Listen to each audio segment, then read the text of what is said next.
practices, what you need to know as an HR professional, basically. So thank you. Just a signal that everyone can see my slides, because we always have to check the tech, make sure that everything is good. Yeah, great. Who's furthest away? Let's see. Where is everyone coming from? Feel free to drop that in the chat. We're looking at the chat intermittently. Feel free to do that. Yes, so I'm just going to, this is our agenda. We usually wrap up in an hour. This is will be, I think, it'll probably be less unless the questions take us 1 hour. So this is not a workshop, but, like just a basic introduction on payroll and best practices really on payroll, but more importantly, payroll legislation updates, because this particular session was really about the updates. Thank you, Ruth. You can see my slides, yes. So this particular session is really about the updates in the Nigerian payroll space. And also, we'll be having a workshop on July 6th, an actual payroll computation workshop, July the 6th. So if you're interested in that, you can feel free to join us after then. But this is more about the updates. So we believe that you're already doing payroll. Shomai from America, welcome. See, we have people. Let's see whether you're the furthest here. So I go straight because I know that we're at work and we need to get back to work in a short period. So that's like, this is like lunchtime fun, let me put it that way. Yeah, so good. I mean, I want to believe that a lot of us are payroll. Well, if you've not done payroll, you're in HR. You've had experience of payroll. If you're not in HR and you're an employee, maybe you've been paid at least. So payroll is something that we're all familiar with, but those in the HR space know it to be, that thing you do every month to make sure and ensure that everybody's good pay-wise. So payroll is what we, is the process of managing the administration of, the financial records concerning employee salaries, or if it's wages or bonuses or net pay, everything to do with compensating them, especially financial, is run or considered under payroll management. So payroll typically will include salaries, wages, bonuses, withheld tax, everything to do with pay, financials, with regards to a person's compensation is usually run through payroll. You hear some terminology like, I'm running payroll. So nobody's actually running with the payroll. It's basically just lingo for carrying out or executing the monthly payroll routine, which a lot of us have to do. As long as you pay staff, then payroll is something that your organization does. And it's not, unless people work for free, and then maybe you wouldn't run payroll. Maybe if you're working with a team of volunteers that don't get compensated and they are just paid expenses. But if you're working with people who are in a job, and if people are employed, then they're paid through a process called payroll. So I'm sure this is something that we all know. So there's nothing anyone doesn't know about this. So this is not a payroll workshop. So I want to just assume that we're on top of this. So just a brief one on best practices before we go into the legislation updates. The focus of this session really is about the updates in terms of legislation in Nigeria, because I know we have people from all over, but it's important to know if you're running global payroll, even if you're like you're a multinational, you need to know what's happening in Nigeria to make sure that you're compliant, because there's always consequences of non-compliance. So definitely. Right, so let's look at some best practices just before we go into the legislation. Best practices are things that can help you execute payroll better, or at least do it in a manner that benefits your organization and yourself. So what are best practices these days? What you may have been doing 10 years ago, 15 years ago may not be what is necessary to excel in payroll. Payroll, if anyone knows, historically, it can be a cumbersome process. The more staff you have, the more cumbersome it can be, depending on the tools that you have to actually help you with running or executing payroll. Payroll sometimes can be really complex in firms that have people on wages, who use timesheets, who work overtime, So you can have very simple payroll, and then you can have payroll that can get quite complex, especially because of joiners, leavers, deductions, overtime, allowances, bonuses, and all type of things that need to be done. So I just run you through maybe 4 key things around best practice for payroll management, and those things are really around, and they're really around what will help you be more efficient or effective running payroll. First thing is get an integrated payroll system for easy importing, exporting. What does this mean in English? Really, it's about making sure that whether you're doing it manually, or whether you're running on Excel, or whether you're running on software, just ensure that whatever platform you're using can be easily integrated to any of the options that are available. So typical options are maybe you're running it on Excel, or you'll have a payroll software. Make sure it can integrate. Maybe your organization has an ERP, make sure that it can run you reports maybe in Excel, so that you can export the data and use it in other ways. Okay, so just make sure that it is integratable. Let me put it that way. So an integrated payroll system for easy data input. So your data importing should be easy. Your exporting will be easy, because a big part of payroll is data. It should be easy for you to get the data in. It should be easy for you to get the data out. However you need the data should be easily compiled. Like, you should, and a lot of people would use Excel to upload data, for example, if you have a software, and then if they want reports, they might run them, but then they would download the reports on Excel as well. But there are different tools that you can use. So one thing that is very important is that it's easy to get the data in, and it's easy to get. And I thought the easiest way to do this is obviously with the help of software applications. So whether you're using, like I said, basic Excel, or whether you're using Power BI, or whether you're using a software, it's important that you can, get data into it in the most error-free manner that you can, and get the data out, in an error-free manner as well. So that's on an integrated payroll system. And second step is to own a tool. So one step from, okay, yes, let's have it, in an importable and exportable format, but that's just one step. If you use software, if you use HRIS software, or a good payroll software, if you're just using standalone payroll software, it will do so much more in terms of metrics and analytics for your HR team.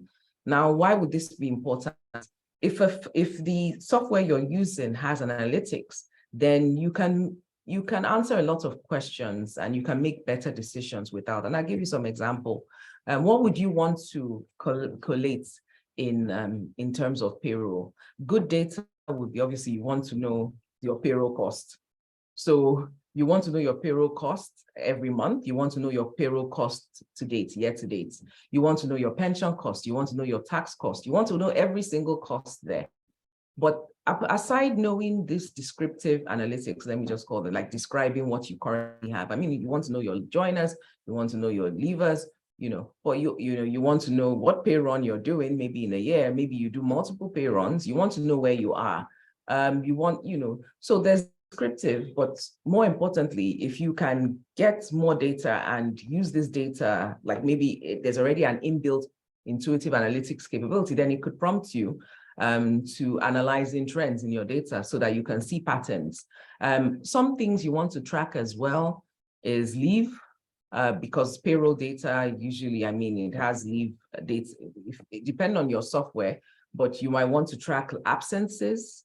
Absences are usually tracked with payroll, especially in organizations where you might have contractors, or in fact, you have temporary workers or those kind of workers. Even if you don't have those type of workers, you want to track absences, because you can use your absentee rates or sickness rates you can look for trends in that. That could tell you maybe which time of the month are most people absent. That data is usually found with payroll data, because you can how do you get the cost of your if you have a lot of absences, for example, for a certain period, that affects your payroll if you were going to make deductions. even if you are not making deductions, that affects your, I mean, you know that it affects productivity because you're paying this amount, your costs are the same, but this number of people were absent. That's a productivity metric. So tracking your absences is key. Is a key thing that you want to track. Anything that will allow you know your costs, not just of your employer costs in terms of payroll costs, but remember that cost is an efficiency metric. So if you know how much you're paying in relation to other things, your total workforce versus your cost, or if you're dividing that figure, it kind of tells you how efficient your organization is. So getting a good tool that has analytics inbuilt in it will take it a step further. Instead of you having to rack your brain on what type of analytics or metrics you want to track, if the tool already has it, then all the data you have on your dashboard, I mean, you can basically turn it into something more interesting that you can use for, making better decisions. So you want to know your total cost in a month, but like I said, those are descriptive analytics, but you want to see patterns, you want to see trends, you want the data to tell you something, then having a tool with intuitive analytics capabilities definitely helps because, it can do some magic for you. And of course, everyone knows that when there's magic, you can make really magical decisions as well. Yeah. So aside analytic capabilities, having a tool with analytic capability is the speed of payroll. I know some firms that once it's the end of the month, they don't do anything else. Like, the HR team is like, oh no, we're not going to book any meeting around this time. We're not going to do anything around this time because payroll, it's such a big deal. And you're asking if something is automated, you have a good tool. If in 2023, you're still, you're a big organization and you're still struggling on Excel or manual, this is the year to say, what, enough is enough, because it's error prone and, it's very error prone. Excel is the tool. It's still like maybe level 0.1. right? In terms of, it's not actually, it's a software, but it's like level 0.1. It's like the very first level from doing a manual paper payroll, right? It's prone to error. Different things can happen. Someone can mistake, just, tap this, the macro could just stop working. It's just too basic a level. So it's time to step up in terms of, so that it can be quicker. If it took you 5 days, the whole week, you have to block out the whole last week. With payroll software, you can define your workflows and you can do it quick. There's a lot of options in terms of software. Maybe you can ask at the end, but what is important is that this is when you are clear and you define your workflows, you want to know, okay, who does payroll, who approves, how many levels of approvals you have. Payroll will do this at the click of a button, because what you have to do in the software is just set it. You'd have to obviously input the payroll details of all your employees, put in the settings, set payroll, set how, what are your pay components, upload all of that. Then it's a click of a button, right? Because once you've set your software, your payroll software, it's set once. It's not something you keep, of course, unless you want to change your policies or rules around, maybe you add a new pay component, well, your pay slips will be automated. Your, like it's a click of a button. The only thing stopping you is approvals, right? And so maybe a couple of people need to check, and those people can check you check for accuracy, because obviously you want people, that's a good process when you have checks and balances. So maybe in HR, you approve, you're the payroll manager, you set your head of HR checks, does their check, and maybe finance does the final check, or maybe the CEO does, whatever it is, salaries are paid, a click of a button. So if your organization is still manual, and software is so cheap these days, really cheap, is usually quite a number of the software vendors, it's per employee, the charges are per employee. So if you're a small organization, for a very small fee, you could, a couple of dollars a month, you could be running payroll like very quickly. If you're a large organization as well, what I usually say to large organizations is simplify your payroll. Sometimes I look at payroll for organizations. the more complicated it is, the more headache you create. And honestly, I mean, and I'm speaking from a Nigerian payroll perspective, Nigerian payroll can be quite complicated from my experience. And what makes it complex? The laws on payroll are very straightforward, but you know what? When people are not, when we don't, when people are not compliant, they start looking for loopholes and ways to structure the payroll so that they pay less tax, they pay less pension. But the truth is that payroll is straightforward if you are compliant. But when you're not compliant, you start seeing so many breakdowns in salary. Everything is taxable. I think I don't want to go into payroll computation because we have a workshop coming up on those details. But if it's Nigerian payroll, everything is taxable. So if you're splitting your payroll so that you're going to pay less tax, you're probably doing something illegal because everything is taxable. All allowances are taxable. The only things that are not taxable are reimbursable expenses. So, so I mean, I just had to throw that one in because I get a lot of those things there. So that's it. So think software, make sure your workflows are there. And just the last thing is like, already I've started talking about it. Have a system that's statutory compliant. The easiest payroll is compliance. Once payroll is not compliant, it's complicated because give you a very simple example. It's like if someone tells a lie, they have to keep telling another lie to cover up the lie. So once payroll is not compliant, you always have to look for ways to, because you're not either all of it is not being run through payroll or, you're putting in a workflow that isn't really supposed to be there. But payroll is very simple in most countries because payroll has tax tables.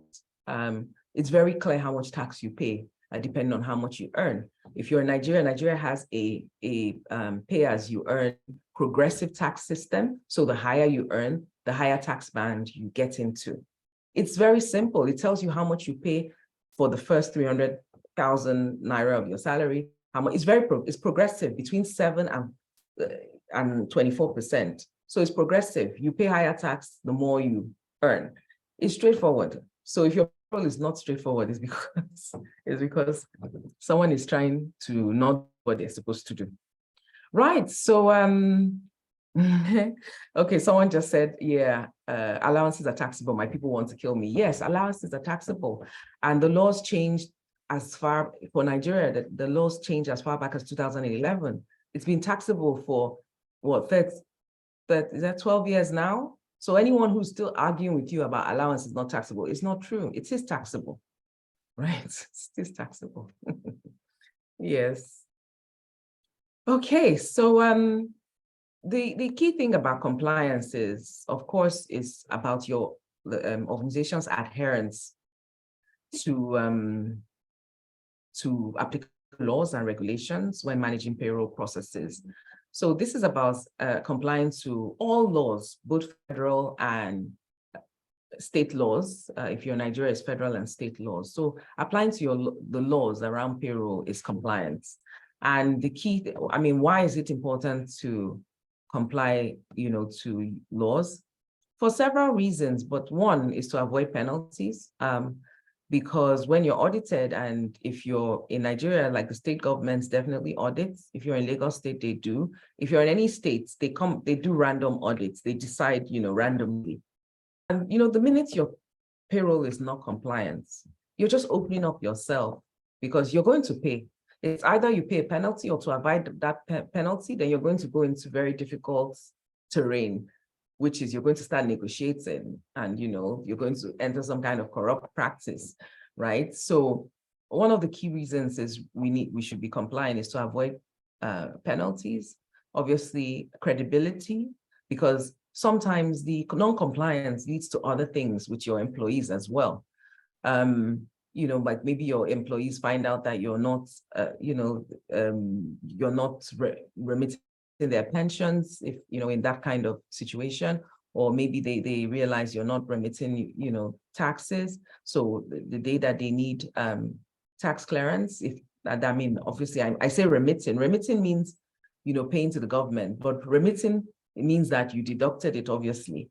If you deducted it from the staff, then obviously you should be remitting it. So so credibility can be lost when people find out that those remittances are not, they're not being remitted, so to speak.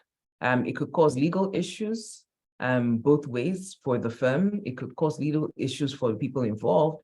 I mean, people come back years later and they come to their employers, legal issues arise. I mean, legal issues can arise between the states and a firm as well. I mean, I've seen a case that a friend of mine, professional colleague, was involved with, and they're in courts with the Internal Revenue Service, and it was basically payroll issues. So anyone thinking, oh, it won't get that far, it could get that far, especially when you don't reach an agreement with the authorities. Yeah. So it's important. And of course, compliance helps you with transparency. When you are compliant, you have nothing to hide.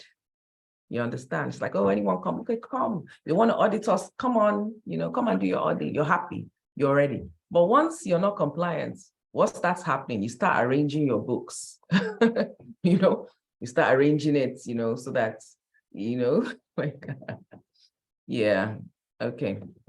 So that's it for compliance. Let me just looking at time, I just want to make sure that there's enough time for questions. So in Nigeria, you file annual returns for employees at the end of January of the next year.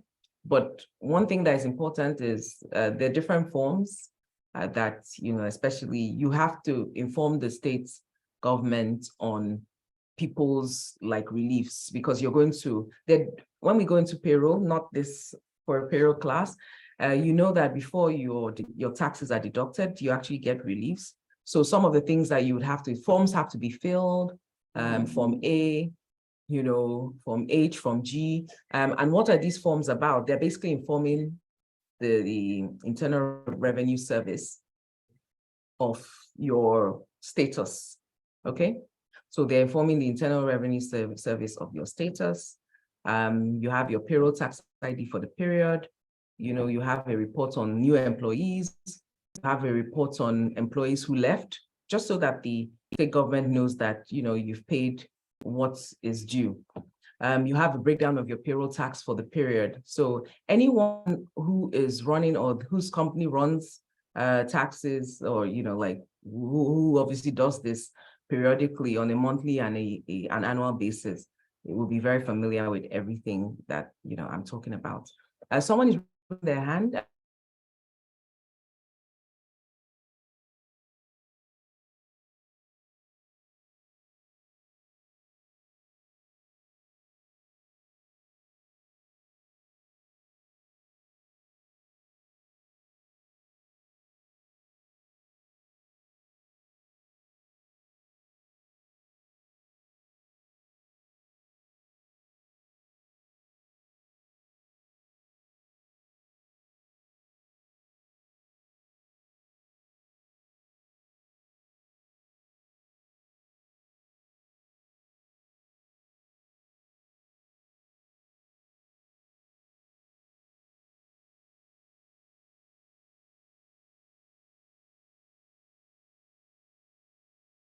Cut off.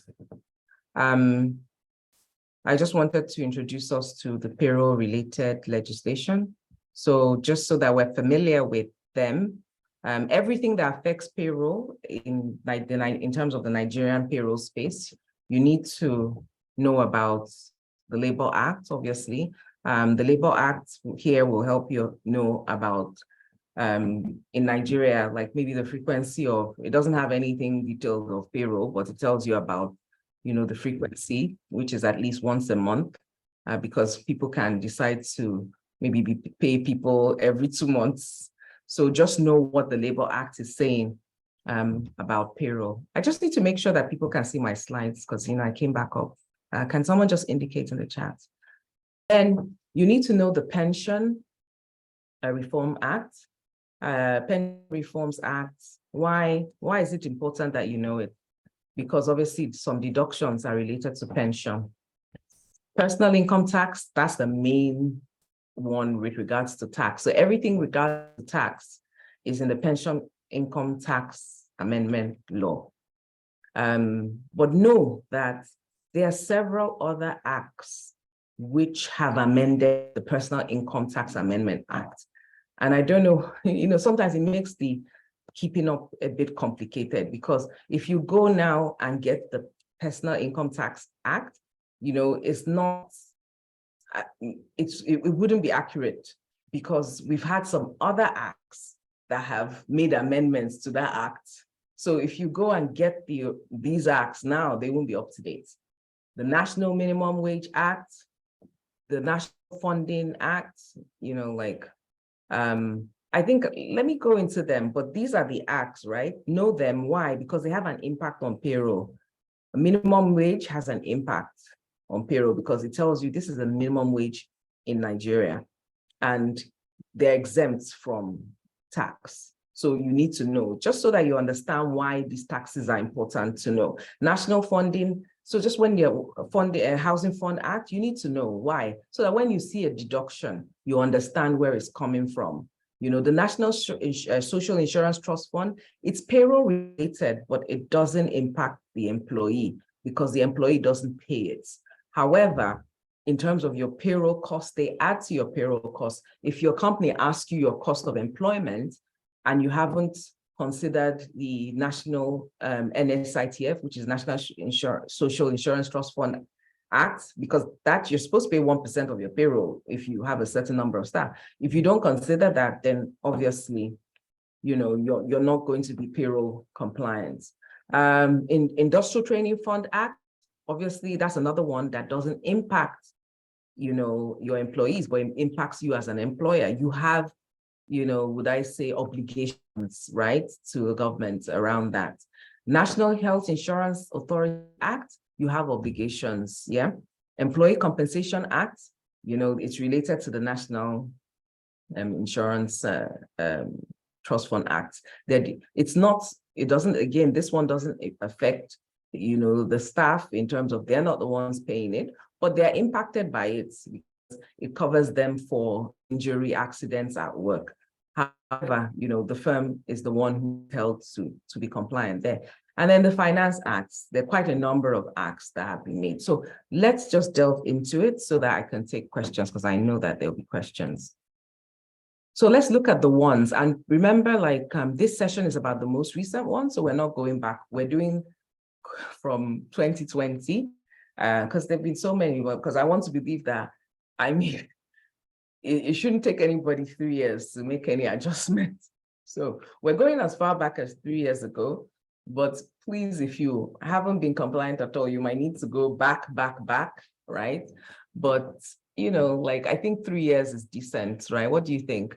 3 years should be a decent time. I haven't, please, the answers, because I logged back in, I can't see the answers. So the question and answers. So the questions before are not showing anymore, but I'm going to run us through quickly the acts so that we have time for questions. What happened in 2020, while we were all experiencing COVID, if you were wherever you were in the world, in Nigeria, the government was doing some amendments. And the Finance Act 2020, there were several amendments to personal income. Remember, these acts cover other areas as well, but they made some amendments that affect the Personal Income Tax Act. And those are the ones I'm going to address, here. And the good thing is you all get this slide, so don't worry about it. The reason why all write-up is here is to give you, and you can look at it in your own time. Yeah, so what's the key thing that concerns us? What do we want to know? So I'm just going to go straight into the ones that concern. So one of the amendments they made in 2020 was around, significant economic presence. And I'll just try and translate these things to English. So basically, it's really more about residency. The tax basic extended to non-resident individuals who have significant economic presence. So even though you're non-resident, but you are doing business yeah, in Nigeria, whether it's trade or technical or management, then, they said you basically be paying taxes in Nigeria. So the implications really were like non-resident persons or foreign, whatever word. I don't like the word foreign. Maybe let me just say non-resident or other nationals earning business profits from Nigeria are taxed under Section 6 of this law. So that's something that you may want to look at. Maybe you have some investor that is always here, like, then, it basically applies. You want to look in more detail, because if they have significance, so what is significant? You need to look at the details of the law as what is significant here, okay? It also, there were some laws that already existed, and what this did was it just reinstated them. It reinstated the laws that already existed. One of those is like premium, insurance premium, life insurance premium is a deductible. And what is a deductible when it comes to payroll? It means that it's something that you deduct before you start calculating tax. And what does that mean in English? It means that, the government realizes that, this is money we're not going to tax. Maybe for the government gives reliefs. It doesn't tax all your income. So if you know anything about payroll, all your income, if you earn 100,000, all of it is not taxed. The government stipulates certain reliefs and allowances, and it only begins to tax you after those reliefs, right? So premium, health insurance premium is one of those. Health insurance, life insurance premium is one of those. And so not just for your life, for the life of your spouse, right? But it's not taxed in that. So once you've paid it, then you can get it, it can be deducted as a relief for you the following year, basically. So you don't pay a premium, you can deduct any life insurance premium you've paid for. So if you've taken out a life insurance and you paid, maybe 300,000 for it, for you and your spouse, you get it, you can deduct it from your gross income before taxes begin to apply. Now, what are the implications of this? Some of you may be asking, well, if you spend a lot of money paying life insurance, it will be there'll be more money in your pocket, basically.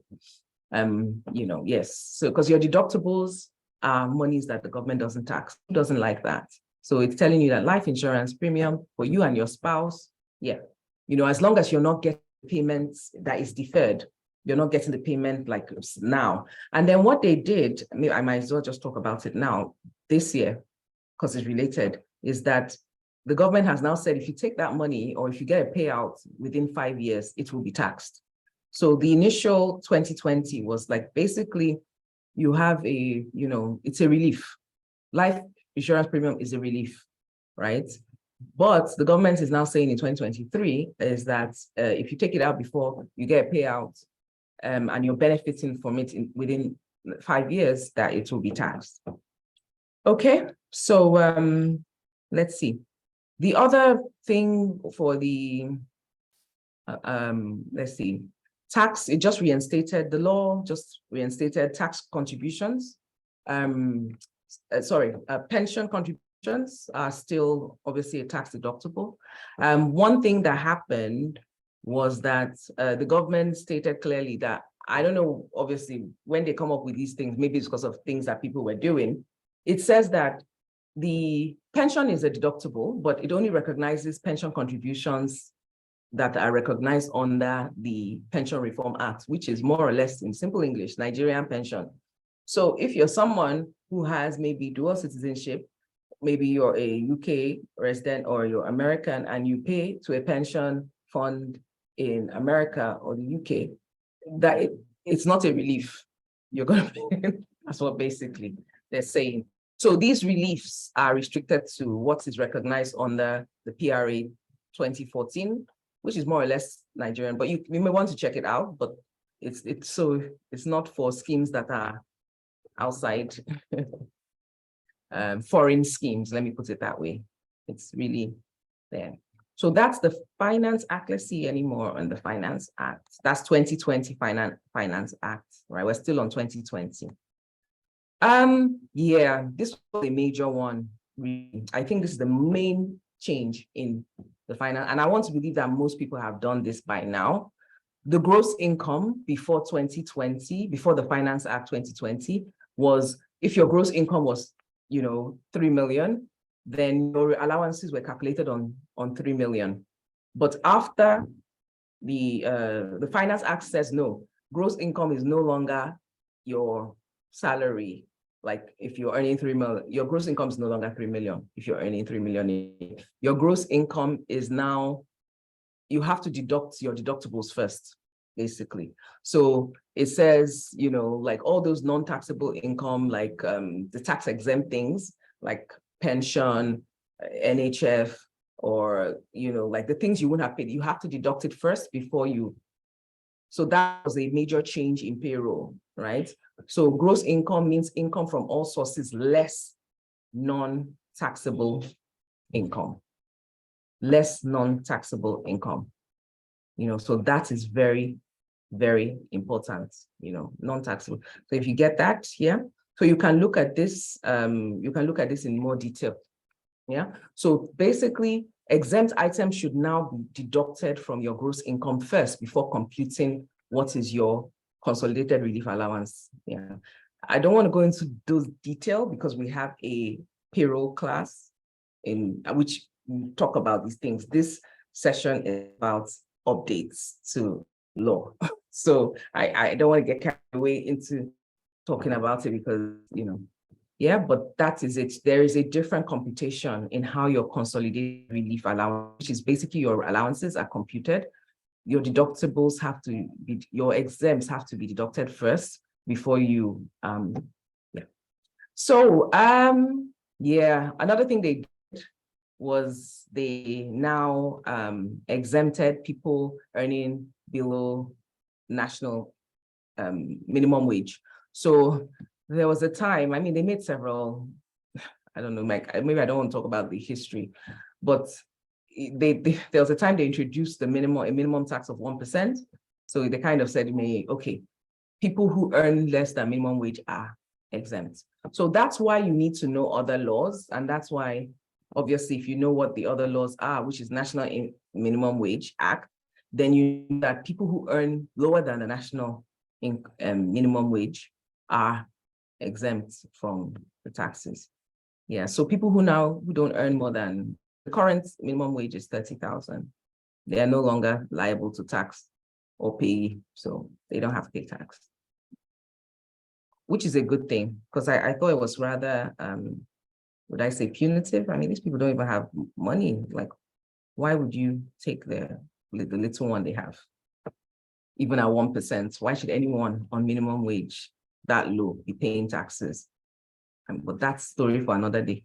I don't even believe anyone who's earning less than 300,000 should be paying taxes, but hey, that's personal opinion. Okay, so the other act that you'd be interested in knowing is the National Health Insurance Act, which is basically, this one has been going on for a while, but I think maybe they finally decided, oh, this is what we're doing. But even after they finally decided what they're doing, it's still not clear. So it's really about health insurance, making health insurance compulsory for every Nigerian, so to speak. I mean, if anyone knows, Nigeria health insurance has been something that the government has tried to, get going, but not really. So the NHI is now an authority. And the part that concerns us, there are other things in the act, so you can read about them, is that, it's now mandating health insurance. For years we've argued it's not, so now it's like, okay, if you have over 5 staff, you need to pay health insurance. But there's a contribution again. It's 10% for the employer, it's 5% for the employee. But you see, it's one thing to say this is what one should do, but the actual implementation is another thing. So, but I think another key thing here is that it's tax deductible. Yeah, so that's something that we need to know as well. So different organizations obviously are implementing it differently. Why? Because a lot of people already have private healthcare insurance. So it's like, how is this one going to happen? So I know that some of you will probably even tell me how you're doing it organization, but it's important to know. But I think the most important thing for you to know is that, okay, it's now legally binding, like, it's now one of the laws that health insurance be provided, but more importantly, it can be deducted from payroll. That's why we're talking about it, because it's a deductible. So if your organization is paying a premium, then it's a deductible. It recognizes medical expenses, this new act. So it's something that you need to speak to your accountant, your tax advisor about, and see how you can incorporate that premium you're paying. Because the thing about this act, it says that the different states will implement their insurance scheme. But me and you know that I don't know, I don't know which state is doing it. So if you're able to get that deduction legally from payroll, speak to your tax advisors, and because medical expenses like that are okay, I'm looking at my watch. Right. So the other one is Finance Act again. Yes, I've already discussed this one already, so no point repeating. It was about premium and saying that 5 years now, if the money will be taxed, that if you withdraw any money or you gain any, would I say, is it annuity, or I don't know the insurance term. So basically, if you get a payout on insurance before within 5 years, then it'll be taxed. So it's a long-term thing. Life insurance should be something that you put away and you're not gaining anything from it, like income-wise, in 5 years. Then the other one, interesting one, probably the more late. Okay, this was the latest one, this finance, but the business facilitation, that actually also happened earlier in the year.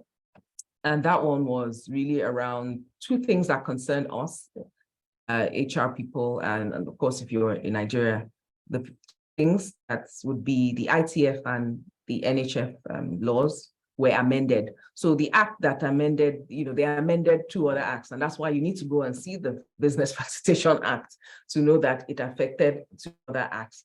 And basically, it gave, for the NHF, it gave private sector organizations, before NHF was compulsory, or would I say compulsory? Yeah, legally, right? The NHF Act was 2.5% of private employees that had, maybe 5 staff should contribute to it, those kind of things.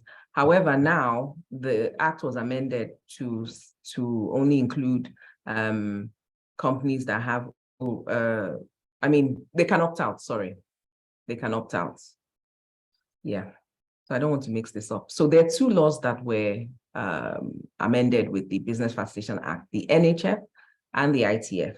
So ITF used to be anyone with 5 staff or more would 1% contribution of their payroll. So ITF was not something that affected your staff, but its compensation was based on your payroll costs. So every year you would have to remit 1% of your payroll to ITF, which is the Industrial Training Fund, right? And then, of course, some of you know how you process it every month to get your 60% rebate and things like that. So basically, the ITF is now no longer, if your firm has less than 20 employees, you don't need to, you're not legally, no, you shouldn't be paying ITF anymore. So that's a very, very good one for small businesses. And then the second implication is really NHF. It used to be 2.5%. It still is 2.5% of basic, but private sector may choose, you can opt out. Now, it doesn't mean you have to opt out, right? You can still continue if you want, because people benefit from the fund through housing loans, but people now have the option in private sector to opt out. So I think that's it. Yeah. So I want to go to questions, but before questions, for anyone who was like, oh no, I want to know more, like I really want to understand these terms, jargon. I want to make sure I understand, I compute payroll in Nigeria, following compliance, compliant way. We have a payroll workshop coming. It's a short one, so it's nothing that you have to spend a whole day. It will be virtual, online via Zoom, where we take you through a process of computing payroll.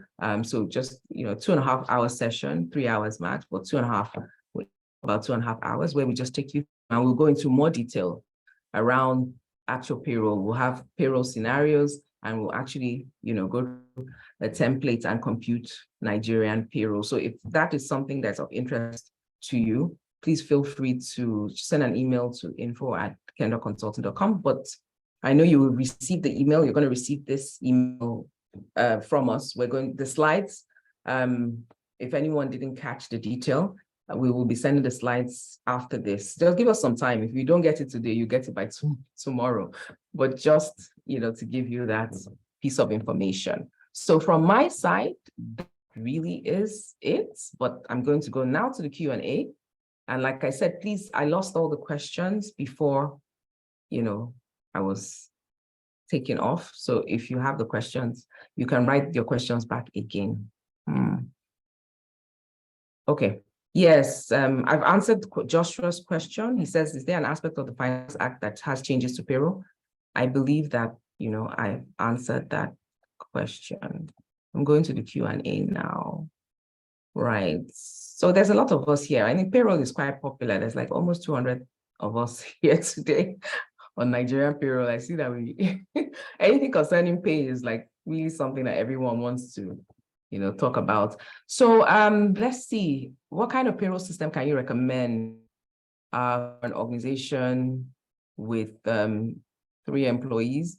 Okay, so I don't want to speak about specific software at the moment, because but it's something that maybe I'm not sure, I don't usually like recommending because I'm not really sure which one will work for your organization. So at this point, but one thing I know we're doing is that we're looking at, in the next, we want to look at different software solutions so that maybe we can make recommendations. But now we want to really assess the market and what it has before we start recommending to people.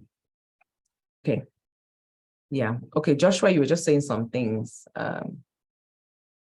Okay, you were saying that the minimum wage is 30K, but the pay starts 300K. This is the minimum tax will start at 7%, not 1%, or what's the national? No. So basically, yes, our tax table starts at 7%, but there's a minimum tax of 1%, that was, instituted, right? So the minimum tax, like if you don't make up to 300,000, but now it doesn't make sense anymore because that's what they did.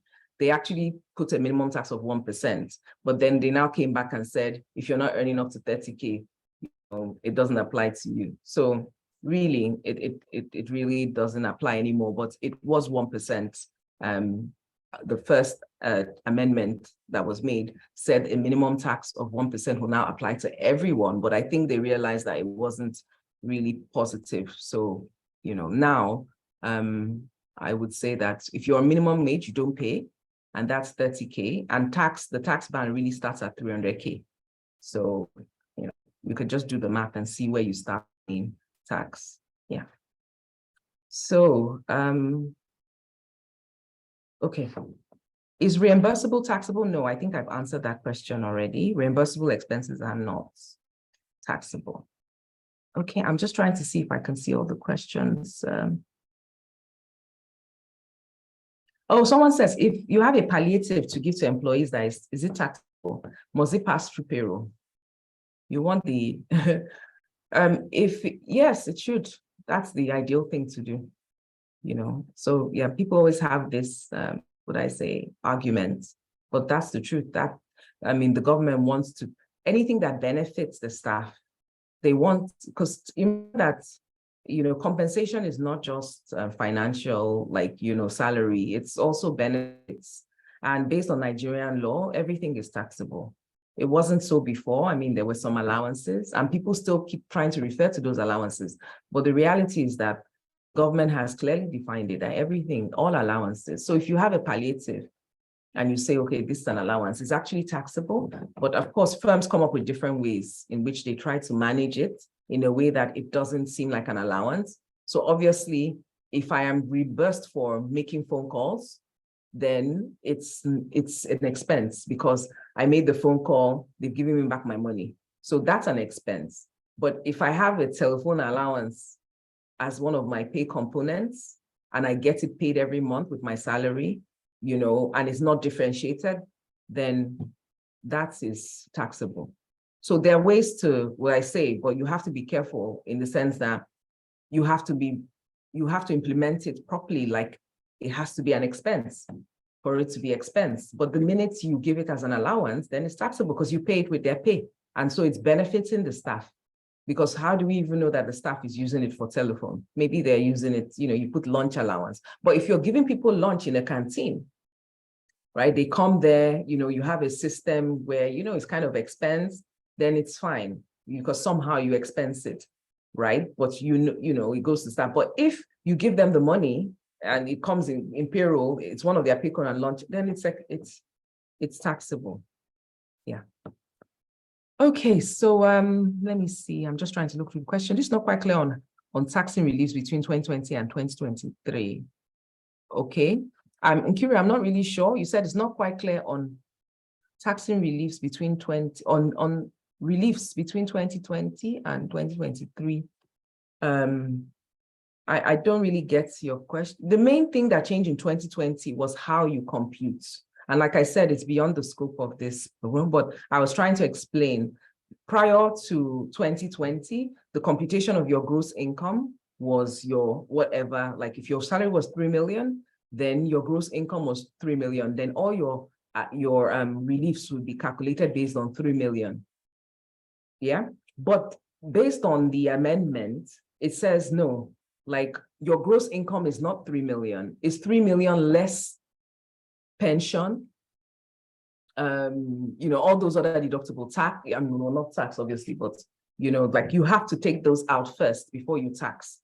So it's 3 million less pension, and maybe if you are doing NAF, so your deductibles have to be, and then of course, if what is left is 2.7, then that is what would be taxed, not 3 million. So it changed the way, like tax before, how you calculate your allowances.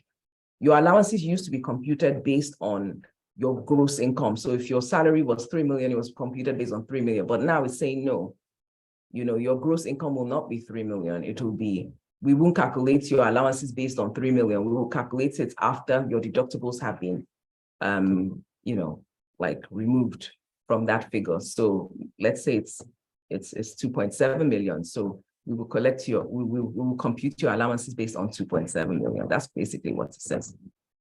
Yeah, is the minimum 1% tax still applicable? I mean, you have to do the math in terms of, I would say, how does it apply? If somebody's on 30,000 a month, yeah, and that means they're going to earn 360 a year, they're already exempt. Someone on 30,000 is exempt because, even though they earn. So before, what would have happened is you're on 30,000, you've been paying tax on the 60,000 because 360, the first tax band starts from 300, right? So you wouldn't pay, but if you really do the math, I don't want to go, that might not be a good example because you'd probably have your allowances and reliefs and you probably wouldn't have been paying tax anyway. You'd have to do a real salary. And so maybe we would have to do a work through on a real salary and see whether somebody, but the 1% is the minimum tax, well, but it doesn't apply to people on minimum wage. So, but it's still there. They didn't remove it. They just said, if you're on minimum wage, you no longer pay it. So if an employee bonus overtime amounts to 100,000, is the 1% tax? No, okay, sorry, this is because remember the 100,000 you're talking about, you say if an employee bonus overtime is 100,000, is the 1% tax band applicable? That's not how taxes work. Taxes work on your annual income. So if the person has earned income that is already, you don't tax the 100,000 separately. If somebody's going to earn, like 3 million in a year, right?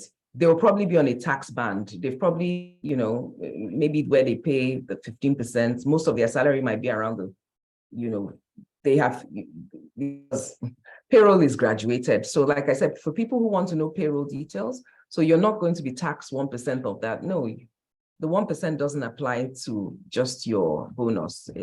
It applies to your entire salary. So 1% does not apply to anyone really. Please, for details on payroll, you need to really understand the tax bands, and that's something that we would go through July 6th. So does it mean that one would have to inform and provide one's life assurance policy to one's employer? Yes.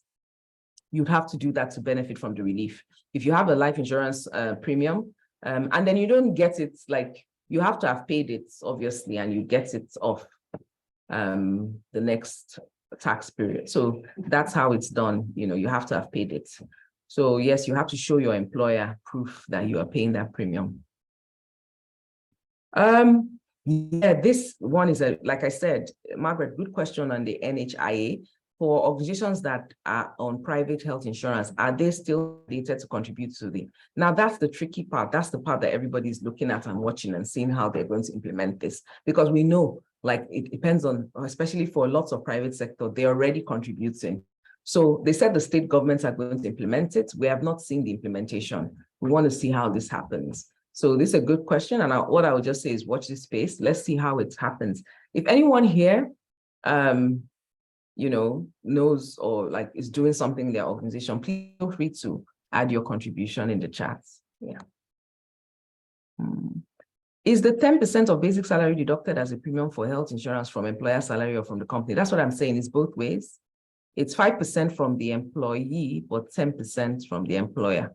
But remember, I said the implementation of this, I have not seen it in, but that is what the law mandates, that it's 5% employer, 10% employee.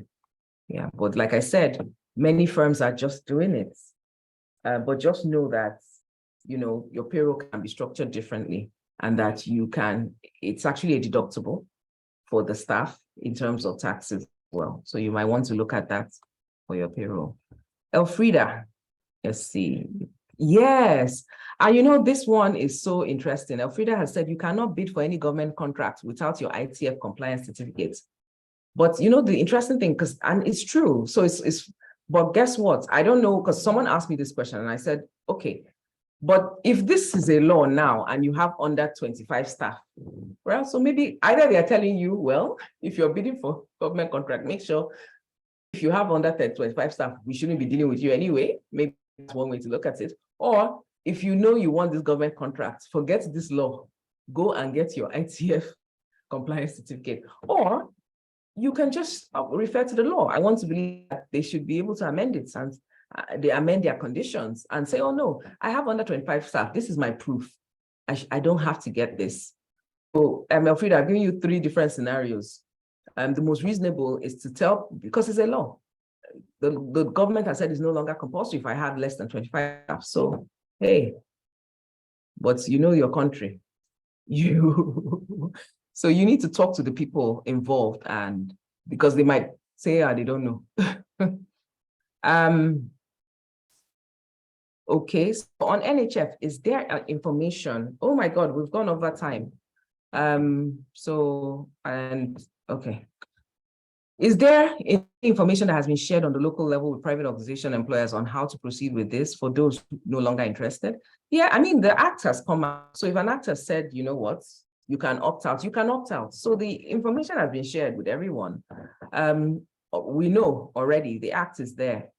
So if you're not interested, if you go and speak to NHF that you're not interested, what I know so far, I don't know whether they've made any changes, is that you can get the money on retirement. Why that is the case, I don't know. But I would say seek legal advice. You might want to go contact NHF directly if you've been making contributions.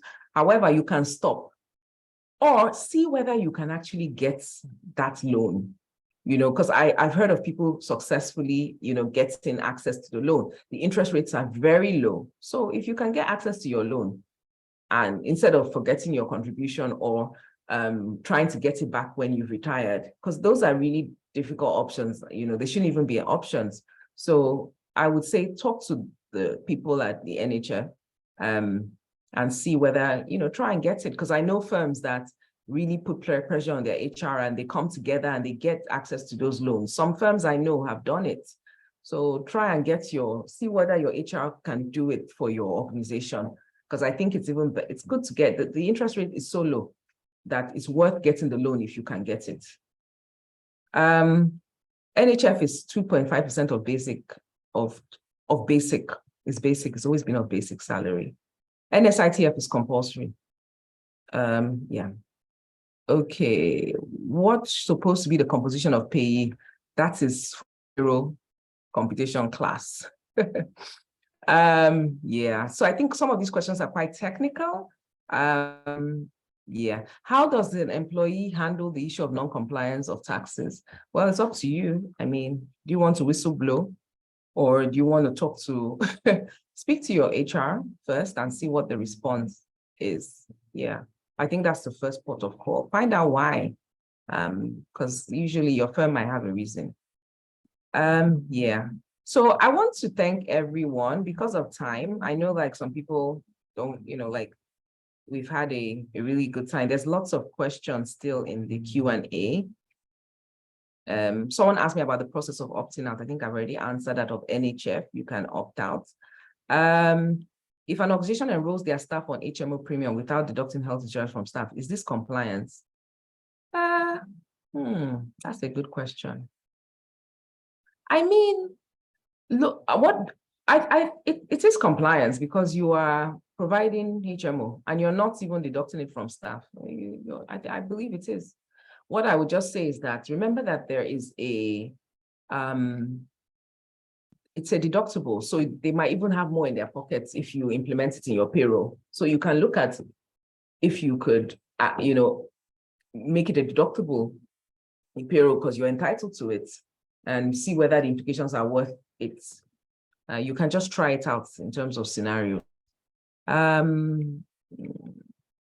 Yeah, somebody said this, and I think I addressed it, maybe not directly. Some companies do split their payroll into two and disclose part of their payroll. Would this practice not cause back years audit liabilities during payroll audit? Yes, it always does. It always does. Yes, it does. Even though what these firms tend to do is they hide the other records, but hey, it's easy to find out. So yes, it does cause problems. And what you find that usually happens is that it just ends up being I don't want to say what it ends up being, but I think you know what I mean, in the sense that you're definitely going to have a backlog, and how you're going to get yourself out of that. Somebody's going to be compromised somehow. Okay, so I think without further ado, I'll formally end this session because I know people have to get back to work. Some people have given great answers, so maybe we can look in the chats, and that's the reason why I love attending to adults, right, and professionals, because the answer is always with somebody else. Like, there's always lots of people who have experience. So people have given us some good, like the good stuff I'm seeing in the chat. So we can look at it. If you're interested in the payroll, Tomisin has dropped the link, kendallconsulting.com/payroll. You can see the details of the payroll workshop that will take place there. And I think without further ado, have a great day at work and have fun, and join us next month for the next session. You never know what is going to be on. We pick trending topics in the HR space and try to ensure that everybody is abreast with what they should know as an HR professional. So thank you very much, everyone, and see you next month, and maybe in a couple of weeks if you are in the payroll class. Thank you very much, everyone. Take care. Enjoy the rest of your day.